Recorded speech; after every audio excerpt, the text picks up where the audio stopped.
আসসালামু আলাইকুম। সামনের যুদ্ধটা অনেক কঠিন, দীর্ঘ পথ পাড়ি দিতে হবে, দুর্গম পথ পাড়ি দিতে হবে। কিসের যুদ্ধের ইঙ্গিত দিলেন মিস্টার রহমান? বিএনপির ভারপ্রাপ্ত চেয়ারম্যান তারেক রহমান এমনই একটি ইঙ্গিত দিয়েছে, সামনের যুদ্ধটা অনেক কঠিন।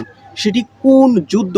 নির্বাচন যুদ্ধের ইঙ্গিত দিয়েছে সেটি আমার কাছে মনে হচ্ছে। সুতরাং আগামীর নির্বাচনে বিএনপির শক্ত প্রতিদ্বন্দ্বী হিসেবে জামাত ইসলামপন্থী রাজনৈতিক দল, আর এই দল এই জোটকে ইঙ্গিত করেই মিস্টার রহমান কিন্তু আগাম যুদ্ধের ইঙ্গিত, যুদ্ধের সতর্কবার্তা কিংবা যুদ্ধের পূর্ব প্রস্তুতি গ্রহণ করার জন্য এক ধরনের ইঙ্গিত দিয়েছে বলে আমি মনে করি। সুতরাং তারেক রহমানের এই বক্তব্যে, এই নির্দেশনায় আমরা স্পষ্ট অনুধাবন করতে পারি আগামী জাতীয় সংসদ নির্বাচন অত্যন্ত প্রতিদ্বন্দ্বিতাপূর্ণ এবং উত্তেজনাপূর্ণ হতে যাচ্ছে। সেটি আর বলার অপেক্ষা রাখে না।